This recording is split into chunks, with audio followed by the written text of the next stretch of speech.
వచ్చామంటే అది నిజంగా దేవుని ప్రణాళిక లేనిదే మనము కనీసం ఒక అడుగు కూడా లోపల వేయలేము.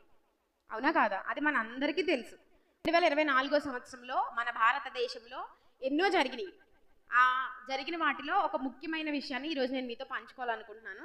4 సంవత్సరాలకు ఒకసారి ఇవి జరుగుతాయి. అది మీ అందరికీ తెలిసిందే. ఒలింపిక్స్ ఆటలు 2024 సంవత్సరంలో ఒలింపిక్స్ ఎక్కడ జరిగినాయి? ప్యారిస్లో జరిగినాయి. 2024 సంవత్సరంలో ఒలింపిక్స్ ప్యారిస్లో జరిగినాయి. 4 సంవత్సరాలకు ఒకసారి ఒక్కొక్క చోట జరుగుతాయన్నమాట. అయితే ఆ ఒలింపిక్స్లో జరిగిన విషయాలు నేను ఈరోజు మీతో పంచుకొని మనం ఆరాధనలోకి వెళ్దాం.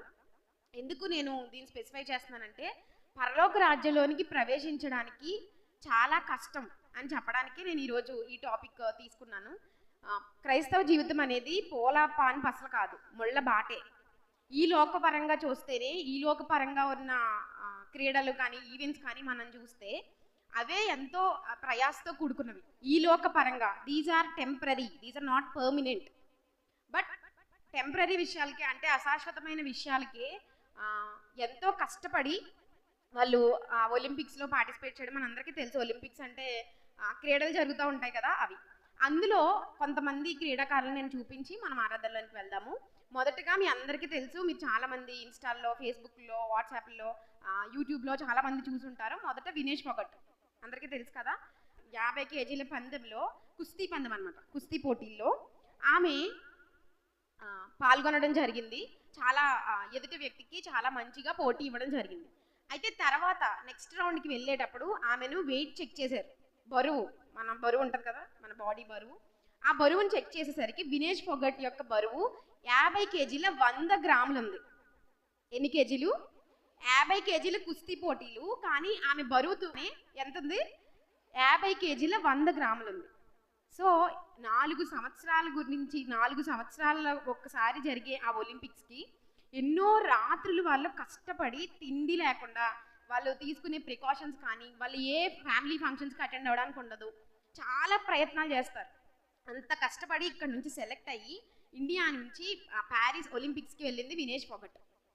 50 కేజీల 100 గ్రాములు ఉంది కాబట్టి ఆమెను ఒలింపిక్స్లోంచి డిస్క్వాలిఫై చేశారు. ఒలింపిక్స్ ఆడకుండా ఆమె చేశారు. నిజానికి భారతదేశానికి స్వర్ణ పథకం తీసుకొస్తుంది అనుకున్నారు. 50 కేజీలు 100 గ్రాములు మాత్రమే ఎక్కువ ఉంది. ఆ రోజు రాత్రి ఆమె సైక్లింగ్ చేస్తూ, స్కిప్పింగ్ చేస్తూ ఆ కేజీ కూడా తగ్గించేసిందంట. కానీ ఒలింపిక్స్ కమిటీ ఉంటుంది కదా, అకాడమీ, డిస్క్వాలిఫై చేశారు. ఈ లోకపరంగానే 100 గ్రాములు పెరిగితేనే ఒలింపిక్స్లోకి ప్రవేశించకుండా ఉంటే, పరలోక పరంగా మనం ఆలోచించుకుంటే ఎంత స్ట్రిక్ట్గా ఉంటుందో చూడండి. ఇప్పుడు మళ్ళీ ఆమె 2028లో అమెరికాలో జరుగుతాయి, లాస్ ఏంజల్స్లో, అక్కడ తను పార్టిసిపేట్ చేయొచ్చు. కానీ వన్స్ మనం ఈ లోకంలో కన్ను మూసిన తర్వాత మళ్ళీ మనం ఈ లోకానికి వచ్చి ప్రాక్టీస్ చేసేది ఏమీ ఉండదు. ఈ లోకానికి వచ్చి మనం భక్తి చేయడానికి ఏముండదు, మన సమయం అయిపోతుంది. ఇప్పుడు మనం చూస్తే ఒలింపిక్స్లో మళ్ళీ తను పార్టిసిపేట్ చేయొచ్చు, ఒకటి. నెక్స్ట్ రెండవది ఏంటంటే, మీకు అందరికీ తెలుసు ఫెన్సర్ నాడా హఫీజ్ గురించి మీరు విన్నారా? ఖడ్గ వీరురాలు నాడా హఫీజ్, ఈజిప్ట్కి సంబంధించిన వ్యక్తి. ఈమె ఒలింపిక్స్లో పార్టిసిపేట్ చేయడానికి, నిజంగా ఈమె గురించి మనం ఎందుకు మాట్లాడుకుంటున్నామంటే, ఈమె వట్టి మహిళ కాదు, pregnant lady, carrying 7 months carrying, 7 నెలల గర్భవతి. గర్భిణీలు అంటే ఎంత కష్టంగా ఉంటుందో మనందరికీ తెలుసు. మన సిస్టర్స్ని చూస్తాము, లేదా మన ఇంట్లో చాలా మందిని చూస్తాం. 7 నెలల గర్భవతి ఒలింపిక్స్లో ఆడడానికి వెళ్ళిందంటేనే అది ఒక రికార్డ్. ఆమె ఓడిపోయిన తర్వాత చెప్పింది, నాతో పాటు నా బేబీ కూడా ఆడింది అని చెప్పి. అంత భయంకరమైన పరిస్థితుల్లో ఆ ఒలింపిక్స్లో పార్టిసిపేట్ చేస్తే చాలు అనుకుందాము. మన గురించి మనం ఆలోచించుకుంటే పరలోకంలో ప్రవేశం లభించడానికి మనం ఏం చేయగలుగుతున్నాము? మూడోది మనందరికీ తెలుసు, మనుబాకర్కి ఒక కాంస్యం వచ్చింది. ఆమె చాలా మంచిగా పార్టిసిపేట్ చేసింది. దేవుని సన్నిధికి వచ్చిన మనము దేవుని సన్నిధి నుండి బయటికి ఎందుకు వెళ్తున్నాము అన్న విషయాన్ని మనం ఆలోచించుకుంటే, కొంతమంది ఎందుకు వెళ్తున్నారో వాళ్ళకే తెలియదు. ఎందుకు చెప్తున్నానంటే, ఈ ఒలింపిక్స్ గురించి చాలా అహర్నిశలో కష్టపడి పనిచేసే వాళ్ళు ఉంటారని చెప్పాను కదా, అక్కడికి ఆ స్టేజ్ రీచ్ అవ్వడానికి చాలా కష్టం అవుతుంది. కానీ ఒక మహిళ, నేను ఈ విషయం చెప్పడానికి చాలా సిగ్గుపడుతున్నాను, ఒక మహిళ ఒలింపిక్స్ ఆడడానికి వెళ్ళి తన బాయ్ ఫ్రెండ్తో బయటికి వెళ్ళిందని చెప్పి ఒలింపిక్స్ నుంచి డిస్క్వాలిఫై చేశారు ఆ మహిళను. చూడండి ఈ లోకంలోనే మనకి ఇన్ని పర్మిషన్ అడగకుండా బయటికి వెళ్ళిందని చెప్పి.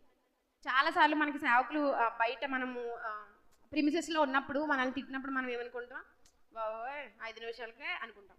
కానీ ఒలింపిక్స్ బోర్డుకి చెప్పకుండా బయటికి వెళ్ళి తన బాయ్ ఫ్రెండ్ ఎంజాయ్ చేసినందుకు ఆమెను ఒలింపిక్స్ నుంచి డిస్క్వాలిఫై చేశారు. ఆలోచించండి. ఈ లోకపరంగానే ఇంత టెంపరీ విషయాలే మళ్ళీ ఈ గేమ్స్ మళ్ళీ కండక్ట్ చేసుకోవచ్చు, మళ్ళీ వాళ్ళు ఆడుకోవచ్చు, ఓకే. బట్ పరలోకంలో ఒక్కసారి మనం ఈ లోకంలో కన్ను మూసిన తర్వాత కన్ను తెరిచేది అయితే పరలోకమైన అవుతుంది, లేదంటే ఈ మాట చెప్పడానికి నాకు చాలా భయంగా ఉంది, నరకమైన అవుతుంది. దేవుని పిల్లలుగా దేవుని ప్రేమను తెలుసుకుని, ఆయన త్యాగాన్ని తెలుసుకుని, ఆయన మన జీవితంలో చేసిన కార్యాలు మనకు తెలుసు. ఇవన్నీ తెలిసినా కూడా మనం నరకంలో కన్ను తెరిస్తే మనంత దౌర్భాగ్యులు పాపిష్టోళ్ళు ఇంకెవ్వరు ఉండరు. ప్రభా ఒక్క రోజు నాకు టైం ఇస్తే మొత్తం అందరికీ, నాకు తెలిసిన వాళ్ళందరికీ నేను సువార్త చేసేస్తాను, లేదా నాకు ఇచ్చిన మీడియాని బట్టి కానీ నేను ఎలాగలా నేను సువార్త చేసేస్తాను ప్రభా అని చెప్తే దేవుడు ఏమంటాడు తెలుసా, అమ్మా నీ సమయము అయిపోయింది.